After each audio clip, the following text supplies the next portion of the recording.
Muy buenos días. Este es el primero de una serie de videos en los cuales trataremos el tema de contabilidad de sociedades. No sin antes invitarlos a suscribirse a este canal. Comenzaremos con la parte teórica. ¿Qué es un comerciante? De acuerdo al Código de Comercio de Guatemala, un comerciante se puede definir como aquel sujeto que en nombre propio y con fines de lucro realiza actividades mercantiles. Según el Código de Guatemala, el Código de Comercio de Guatemala, son comerciantes aquellos que se dedican a la industria, es decir, a la producción o transformación de bienes y a la prestación de servicios.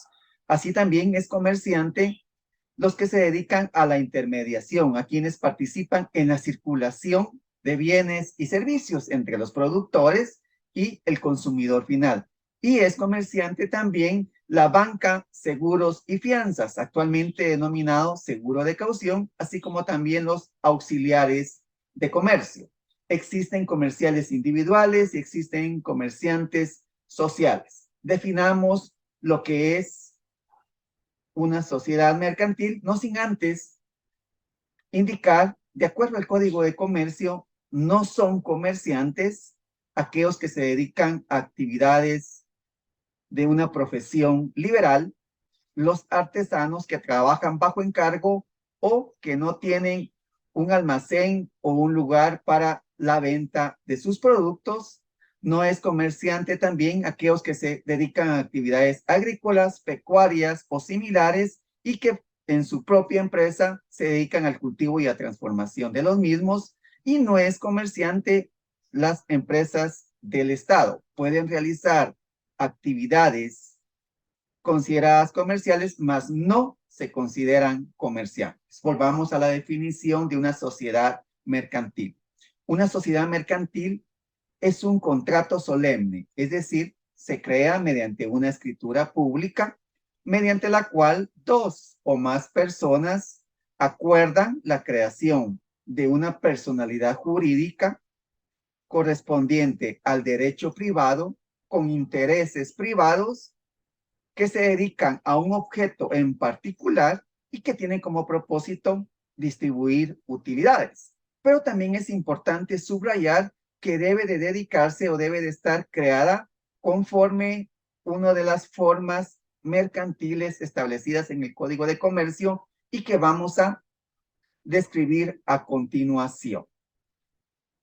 Es importante también hablar de las clasificaciones de las sociedades. Dentro de las clasificaciones de las sociedades pudiéramos indicar que existen sociedades de hecho y sociedades por derecho. Las de hecho son aquellas que están en funcionamiento pero que no han sido inscritas o que no cuentan ni siquiera con una escritura mediante la cual se dé su formación.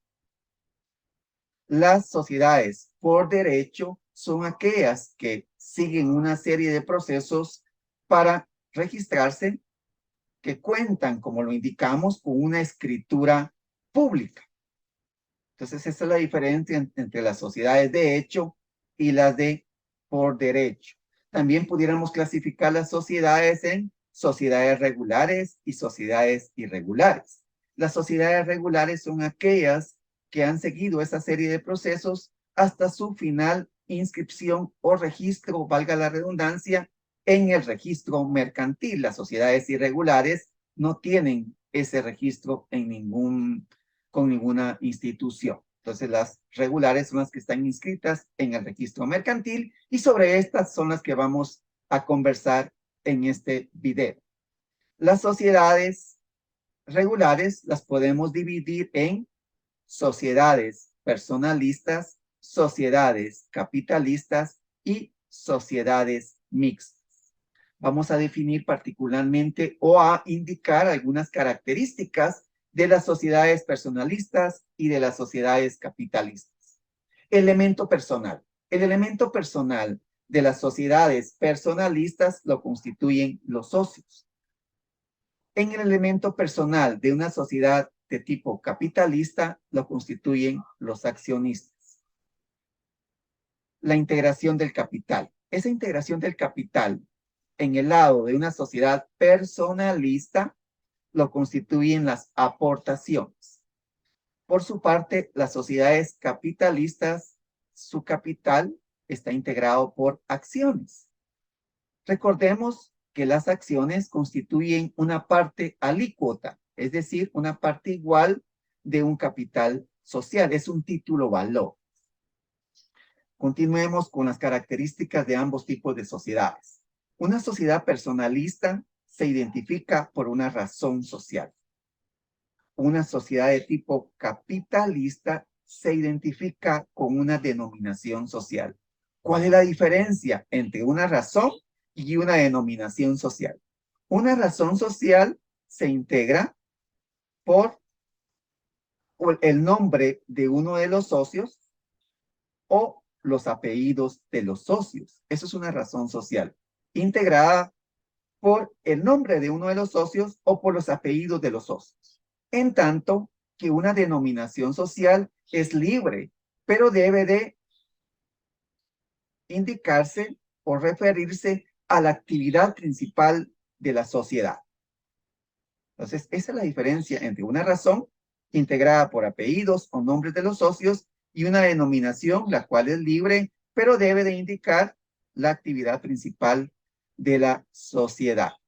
Por último, en cuanto al órgano superior, el que toma decisiones, en una sociedad de tipo personalista se denomina junta, junta general o junta totalitaria, como lo vamos a ver durante el transcurso de este video, en tanto que una sociedad de tipo capitalista, su órgano superior está compuesto o se denomina como una asamblea. Ahora veamos las formas mercantiles o los tipos de sociedades indicados en nuestro Código de Comercio. Recordemos que una sociedad mercantil debe de tomar una de estas formas que establece el Código de Comercio.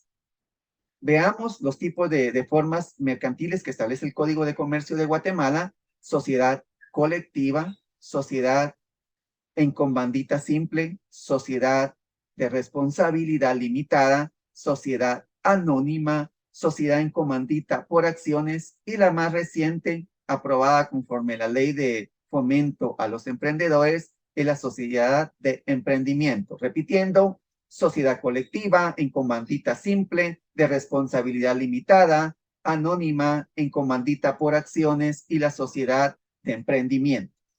Veremos aspectos básicos. La idea no es profundizar en las características totales de los tipos de sociedades. Eso ya se va a ver en un curso de legislación mercantil. Vamos a conocer aspectos básicos o que diferencian las diferentes formas mercantiles. Comencemos con la sociedad colectiva. La sociedad colectiva es una sociedad, se puede considerar de tipo personalista, porque está integrada por socios, quienes tienen una responsabilidad ilimitada, solidaria y subsidiaria.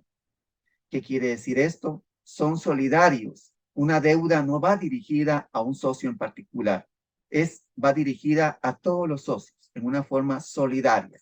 Entre todos los socios o entre sus aportes van a cancelar o deben de honrar sus obligaciones. Subsidiaria, de alguna manera, pues se deriva de lo anterior. La deuda recae entre todos en una forma subsidiaria.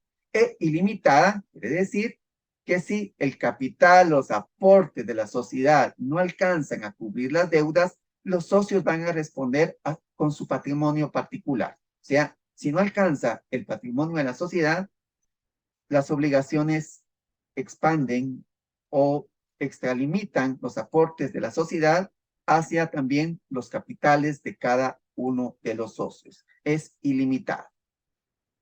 Por su parte, adicionalmente, pudiéramos indicar también que una sociedad colectiva se identifica con una razón social. Por eso se indicaba que es una sociedad de tipo personalista. O sea, se va a conformar con el nombre de uno de los socios o con los apellidos de los socios, con una razón social. Su órgano superior está integrado por todos los socios de la misma. En cuanto a sus demás órganos, todas las sociedades tienen órganos superiores, también tenemos órganos de administración y órganos de fiscalización. ¿Cómo está integrado el órgano de administración de una sociedad colectiva?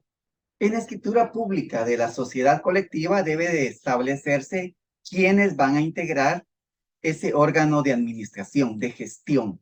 En caso no se indique quiénes integran ese órgano de administración, lo van a integrar todos los socios de la sociedad. En cuanto al órgano de fiscalización, de igual manera debe de establecerse en la escritura constitutiva. Si no es así, lo van a integrar aquellos socios que no formen parte del órgano de administración. Vamos a continuar con la sociedad en comandita simple.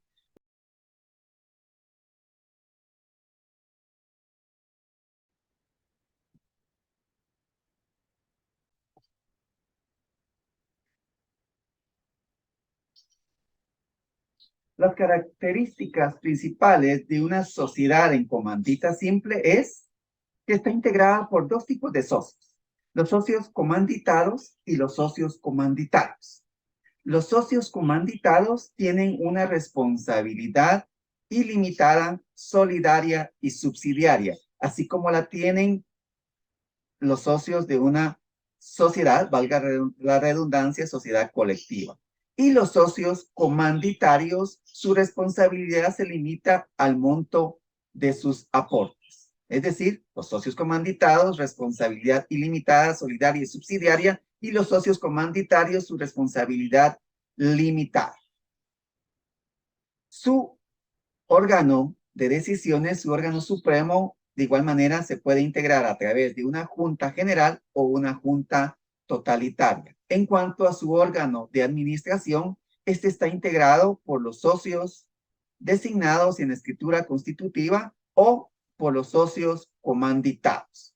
En cuanto a su órgano de supervisión o vigilancia, se debe designar en la escritura pública de constitución un consejo de vigilancia. Si no se designa el mismo, estaría a cargo de los socios comanditarios. En cuanto a su identificación, la misma se realiza por medio de una razón social, es decir, con el nombre y apellidos, en este caso, de los socios comanditados. Si en un momento dado esa razón social es el nombre de uno de los socios comanditarios, la responsabilidad de este socio se transformaría de una responsabilidad limitada al monto de sus aportes a una responsabilidad ilimitada. Un aspecto muy importante a considerar es que no se puede emitir la escritura pública de constitución si no se tiene pagado el 100% de su capital. Si se emitiera la escritura pública de constitución, la responsabilidad se convertiría en una responsabilidad ilimitada, subsidiaria y solidaria. Veamos ahora cuáles son las características de una sociedad de responsabilidad limitada. Como su nombre lo indica, en una sociedad de responsabilidad limitada, los socios tienen una responsabilidad de ese tipo, limitada al monto de sus aportaciones.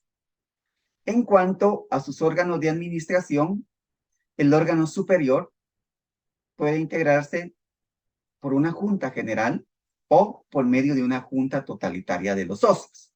En cuanto a su órgano de administración, no se indica nada específico en el Código de Comercio, pero puede inferirse que puede establecerse en la escritura constitutiva o ser formado por todos los socios. En cuanto a sus órganos a su órgano de fiscalización, de igual manera debe establecerse en la escritura constitutiva ese consejo de vigilancia o en su defecto integrado por todos los socios. Características también particulares de la sociedad de responsabilidad limitada es que no puede emitirse su escritura pública si no se ha pagado el 100% de sus aportes. De igual manera, si en la denominación, la identificación, esto es algo bien particular. ¿Cómo se identifica una sociedad de responsabilidad limitada? Se identifica con una razón o una denominación social, es decir, puede integrarse con el nombre de uno de los socios, con el apellido de los socios o también de una forma libre, con una denominación social, identificando el giro normal de la empresa. En este caso, Y en los anteriores debe de agregársele la leyenda del tipo de forma mercantil. Si en una responsabilidad limitada a la razón o denominación social no se le adiciona el término compañía limitada, la responsabilidad se vuelve de una responsabilidad ilimitada, subsidiaria y solidaria. Algo también muy importante, que la responsabilidad limitada, las sociedades de responsabilidad limitada, la cantidad máxima de socios debe de ser 20 socios. También es importante resaltar que en una sociedad de responsabilidad limitada no está permitido el socio industrial. Cuando me refiero a socio industrial, es aquel que su aporte es trabajo. En una sociedad de responsabilidad limitada no se acepta este tipo de socios, ya que los socios industriales, su responsabilidad es ilimitada. Es importante aclarar que estas aportaciones a las sociedades puedan ser en dinero, dinerarias o no dinerarias. En el caso de los aportes no dinerarios en bienes, debe de describirse o debe de detallarse en la escritura pública de constitución esos bienes que se están aportando a la sociedad, asimismo justipreciarlos, indicar, evaluar en la escritura pública constitutiva el tipo de aportes no dinerarios. Así concluimos esta primera parte de generalidades del comerciante y de las sociedades mercantiles, invitándolos a observar la parte número 2 sobre esta temática. Gracias por su atención.